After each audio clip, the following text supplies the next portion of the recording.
Hallelujah. We bless the name of the Lord for you all today. Isaiah 45 and 1. And the scripture reads as thus. Thus saith the Lord to his anointed, to Cyrus, whose right hand I have holden, to subdue nations before him.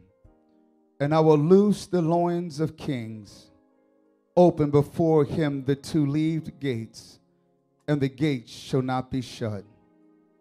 And I will go before thee and make the crooked places straight, and I will break in pieces the gates of brass, and cut asunder the bars of iron. Verse 3. And I will give thee the treasures of darkness, and the hidden riches of secret places, that thou mayest know that I, the Lord, which have called thee by name, am the God of Israel. Lord, we thank you for your splendiferous glory that is in this place today. We thank you, Lord God, that we're able to shake and quake up under your power and your authority. We ask in the midst of your divine presence and providence that you would just give us the articulation, God, that we might be able to preach this word in this saturated place. For Lord, in this we give you glory today. We give you honor and we give you praise. In Jesus' name, let the redeemed of the Lord say amen. And let those that shall come to know God say amen. You may be seated in his great presence. The Lord here chooses Cyrus for a nation, chooses a Persian king that he may come and deliver his chosen people. Title of our sermon today would be Chosen for You.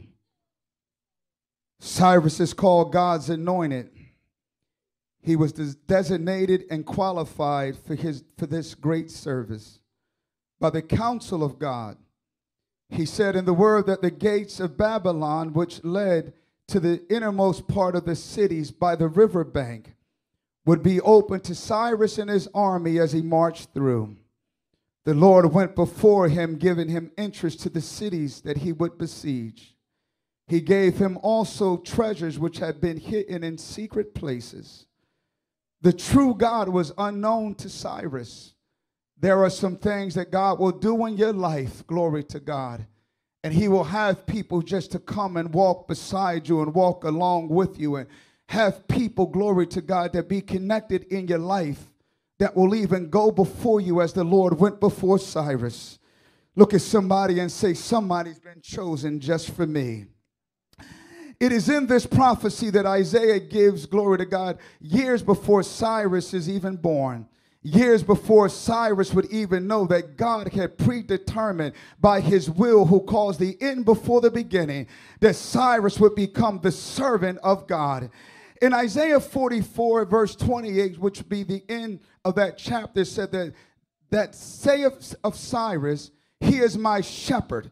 God calls a Gentile, a paganistic king, his shepherd, which means God told us that he would give us shepherds after his own heart. Glory to God.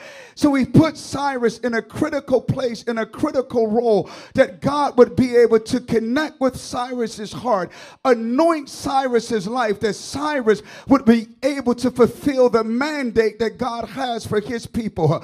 Tell somebody, somebody's been chosen just for you. Glory to God. God prophetically speaks over this great king's life, and he lets him know, amen, that he would be with him, that he would be his strength, that he would go before him. And he wanted Cyrus to know the only reason that God has selected him was because he selected him for his children. I want you to know today that there are some people that God has allowed to come in your life that has been favored and that is in high places. And God, in his predetermined will and counsel, he put them there just for you.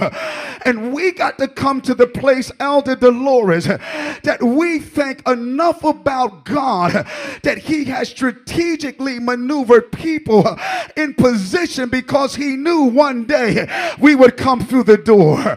Don't you know that you got some skillful surgeons that are there able to identify an issue that no other physician could identify what ails you other than the one that you just met? And we got to think enough about our God that we would know that God would choose somebody before they ever entered into their mother's womb, because he knew one day we would have a problem. Oh, you are not going to help me today, but I'm here to tell you that God, in delegated authority, that God moves through people. Can we say amen? And Israel is God's chosen people, but it had been prophesied that they would be caught into exile. And every now we got to realize that no matter how called and how chosen we are, that we can't divest ourselves from struggles, problems, and issues. But I want you to know, glory to God, that whenever you keep your heart in God's hand, that God will always raise up a deliverer. Let's go to church, Brother Al. Look at every time Israel got in trouble, God would raise up a deliverer.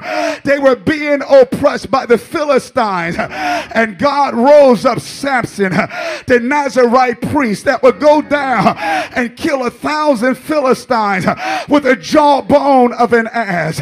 And yes, Samson had his issues in life, but yet he was still called for Israel. I want you to know that in the midst of all the issues you might have to confront, that God not only chose somebody for you, but God chose you for somebody. Hallelujah.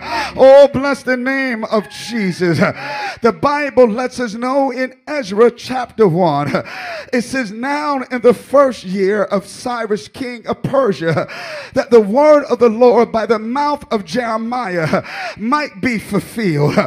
Isaiah, being the prophet of the eagle eye, he prophesied what should come, that God would raise up Cyrus to deliver his people.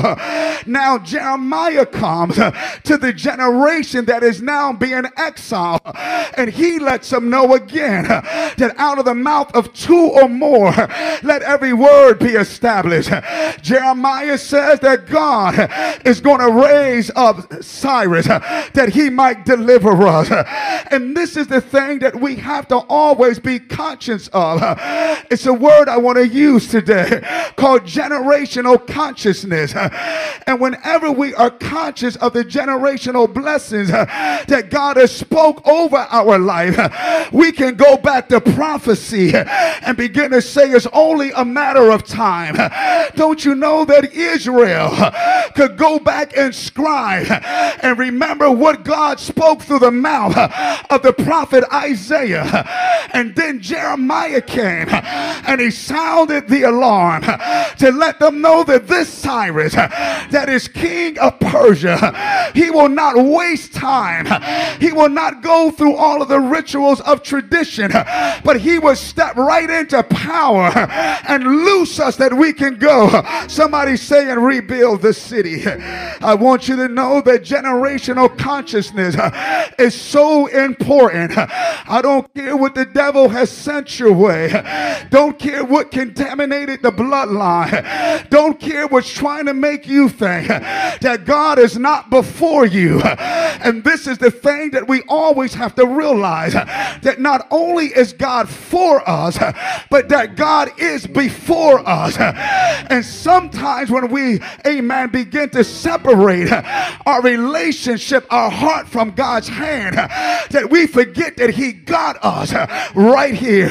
Can you tell your neighbor, say what good worship does?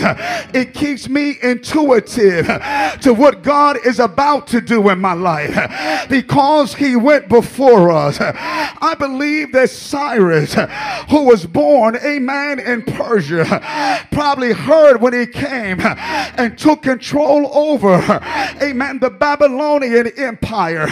And the Bible says that Cyrus was God's shepherd. It means that he was the one that would tend to the flock of God. He is the one that God would be able to instrumentally speak to his heart, give him instructions. No, he's a king, not a prophet. But Jeremiah, who was writing at the time, would let him know, don't you realize, Brother Cyrus, that there is a decree over Israel? And that's why every good church needs a scribe. Every good church needs somebody that will record with thus saith the Lord. And it might not happen in this generation, but the church has a record of the prophetic voice that God has spoke over the ministry, because in the power of generational consciousness that God will meet us in our mental and spiritual capacity and begin to re-utter what's already been spoken.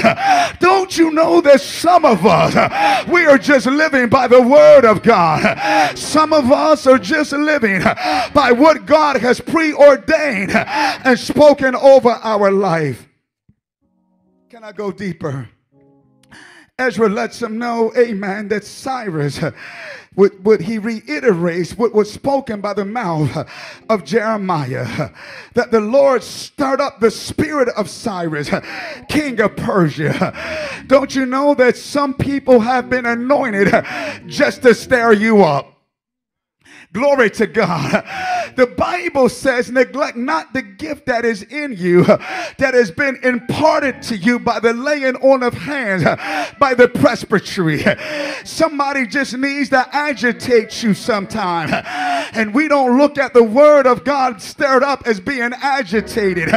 But every now and then, you have become dormant in your power, in your anointing, in your spirit, in your vision, in your destiny. And God just needs somebody to stir you up. Just say, he was chosen just for me. And you don't ever want to get to the place in your life that you begin to disannul whoever God has sent to stir you up. Because if God has sent somebody by your doorstep that he might stir you up, then there is an assignment that is about to come to fulfillment. I don't get upset, elderly, over the people who stir me up in my life, whether it be negative or positive, because all things are productive for the power and the glory of God.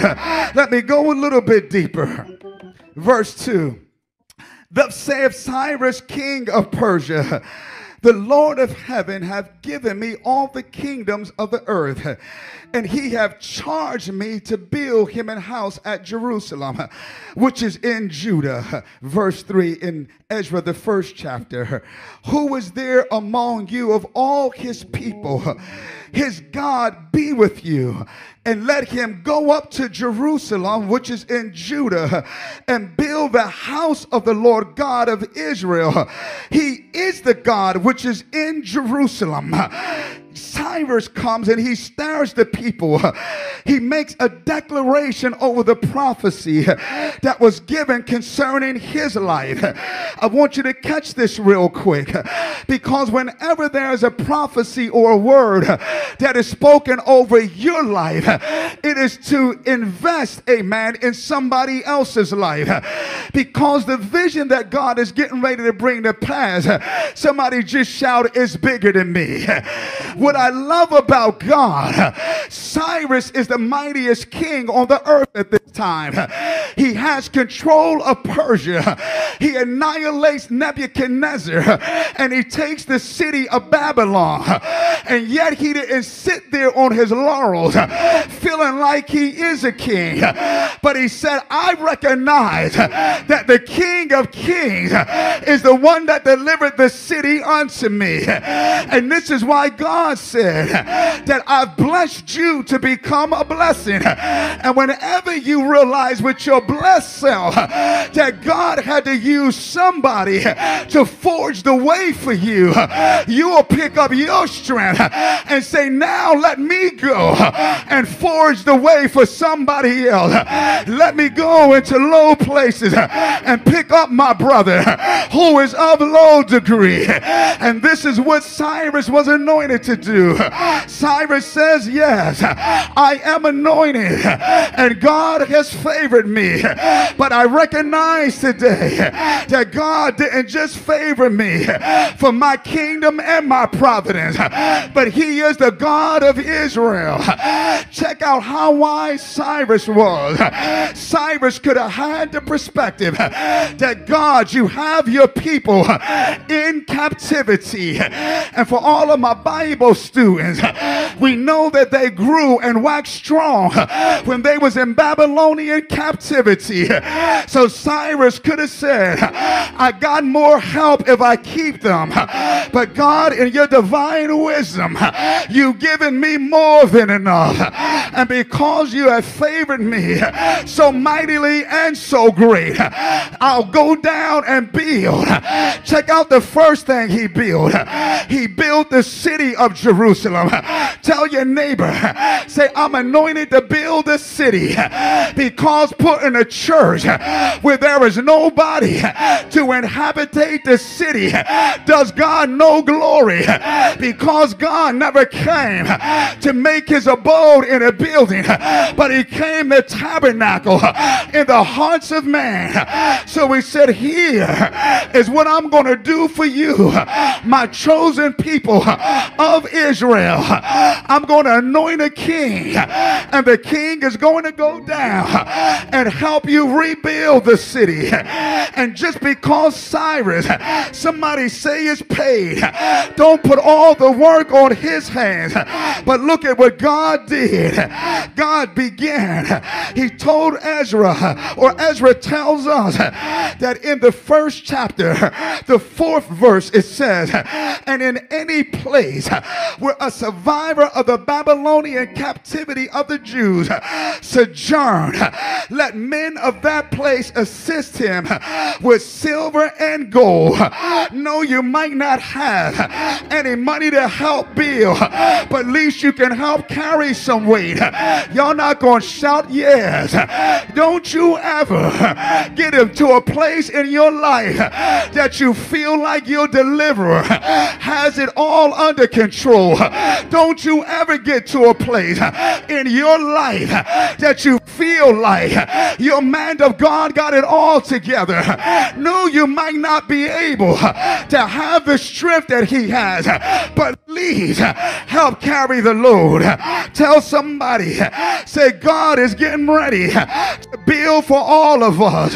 He has chosen a leader unto us, and we shall go in and occupy and possess the land. Trying to keep it together, Brother Al. And the Lord said unto them, he said, Cyrus, go get all of those that are left, everybody that is still standing, everybody that still can free will give an offering and become a helping hand. And then verse 5, he said, go get the lay people first. And then in Ezra 1 and 5, he said, then rose up the heads of the father of the houses of Judah and of Benjamin. And let me tell you here that every king that came to be Israel king, they either came from Judah or they came from Benjamin. That means he said the next thing that I want you to get in the fight is the ones that shall be kings one day. Oh, I'm going somewhere.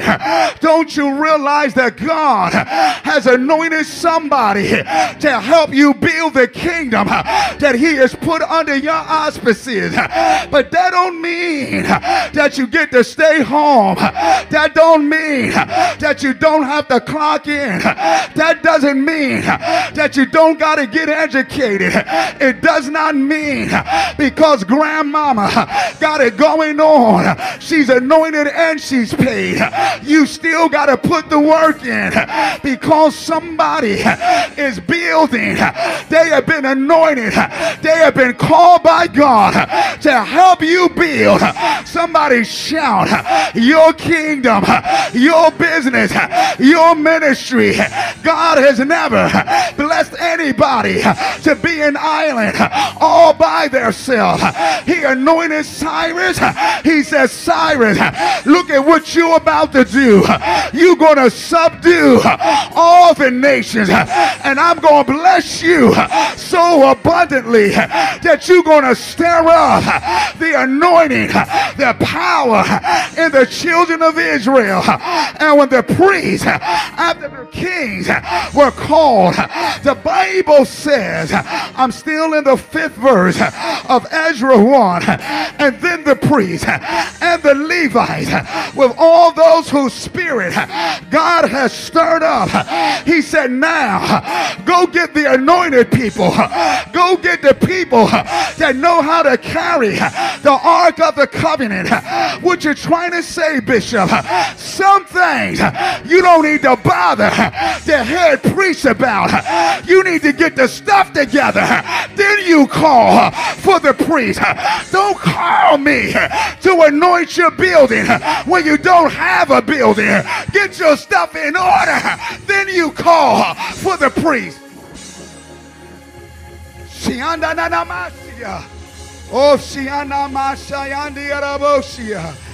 Tell somebody, say the Lord, he said, get the kingdom order together, then call for the priest and the Levites, with all those whose spirits God has stirred up to go up and rebuild the house of the Lord in Jerusalem. Tell somebody, I'm being stirred up because it's building time now. I'm being stirred up because prophecy is about to come to pass.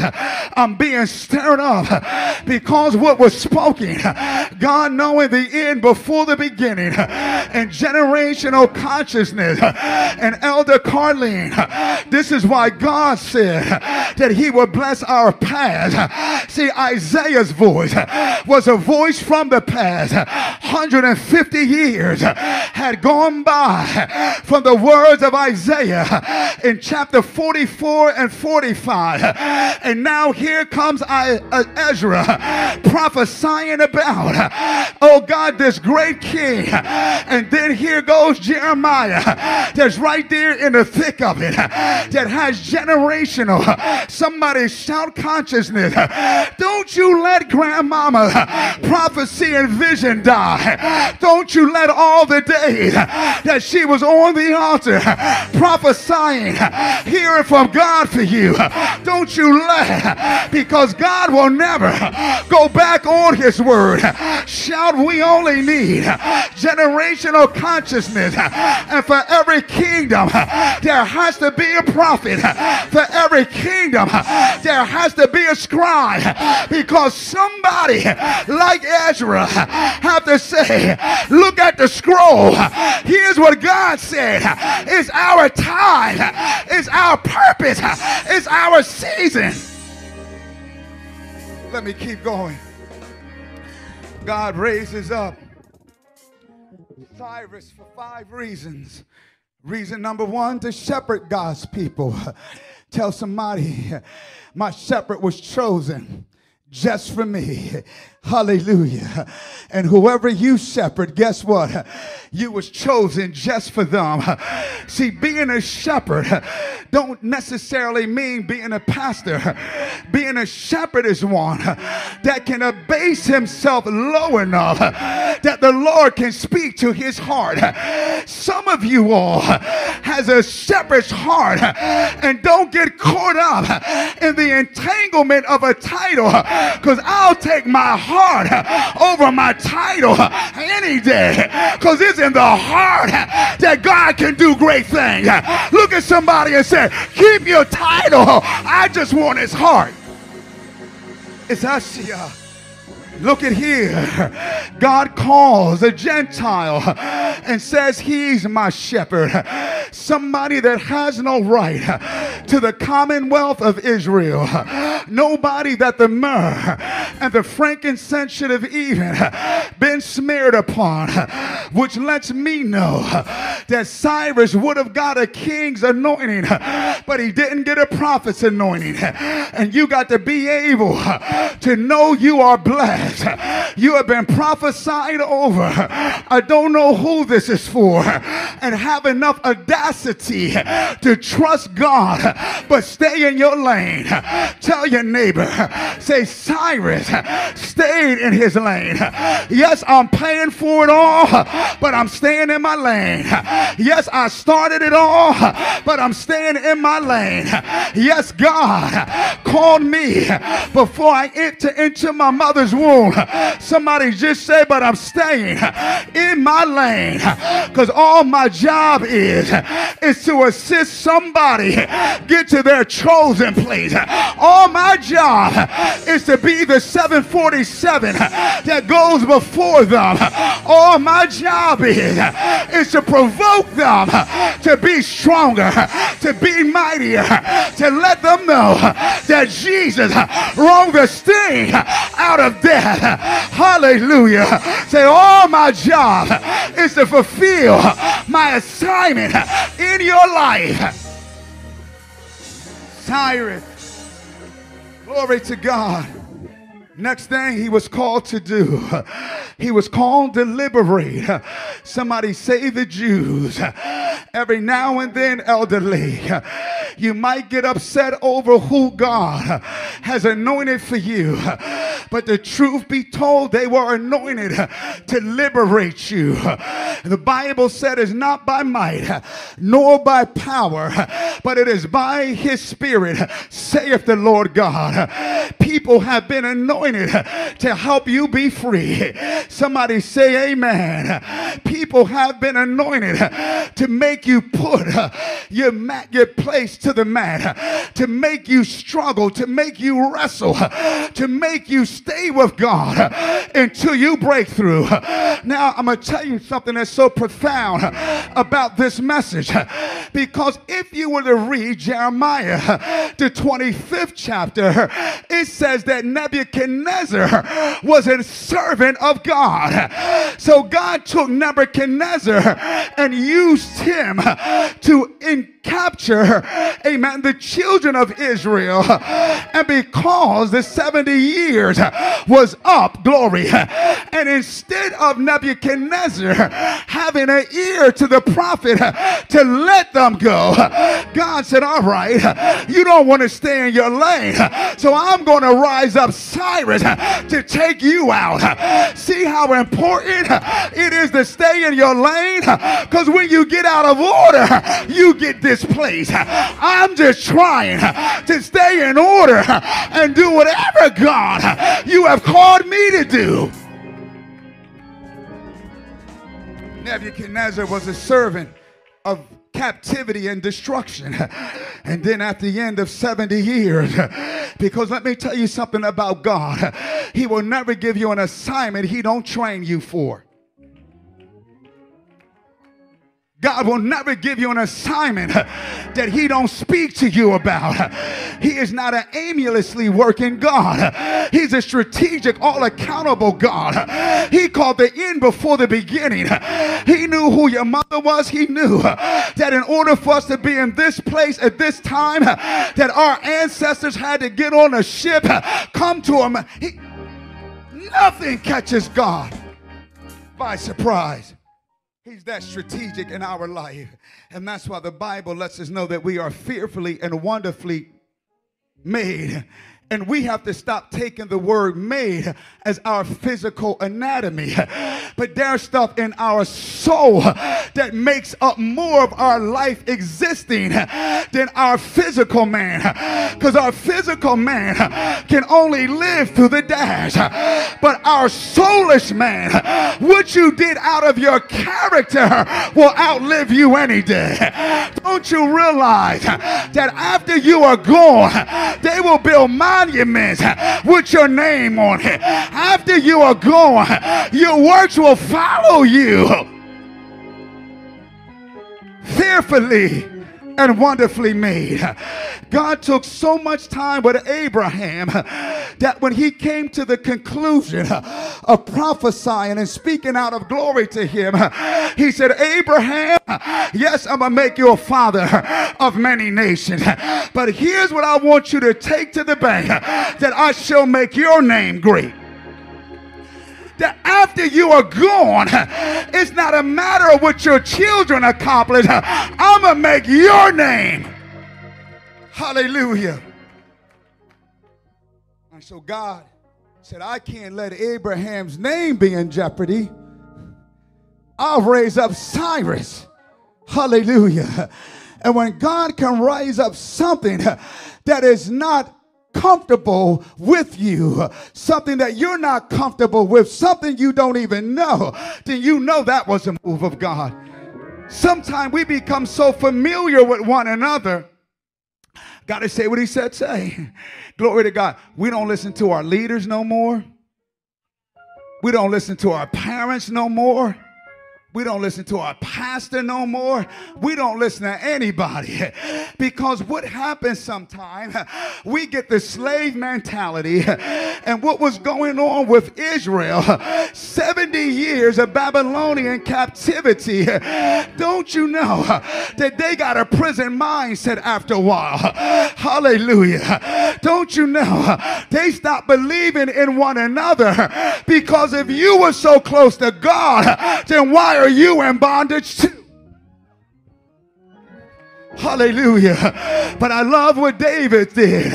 The Bible says that David went down to the cave of Adullam. David, like the laws, his mind, David was in great straits. Didn't look like David was anointed anymore. Looked like David, like I said, had lost his mind, his vigor, and his zeal. Not only did David lose that, he lost his song and his dance, took his harp. Y'all not gonna help me today, but the people that were down in the cave, somebody shout, they wasn't church folk, they weren't kingdom folk, but they were 600 discontented men. And David was down there, and he rose up the captains of the army of the house of God. I put it in this content. The Bible says that Jesus could not do many miracles in Galilee because of their unbelief. God said that Israel now has a slave mentality. No way. They don't believe in their prophets anymore. Even though Jeremiah, he kept warning them, keep being rebellious, and we're going into captivity. Well, Jeremiah, if you could see it, how come you couldn't stop it? Because God knew the end before the beginning.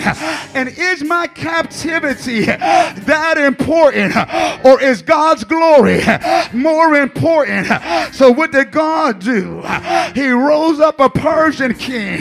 He anointed him. And what's really powerful, he put a communication between Cyrus' heart and his hand. And he said, because Cyrus has obeyed my decree and my command, I'm going to cause him to get the elders, the kingly tribes.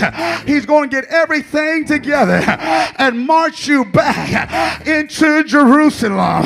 And let the strong put on their strength.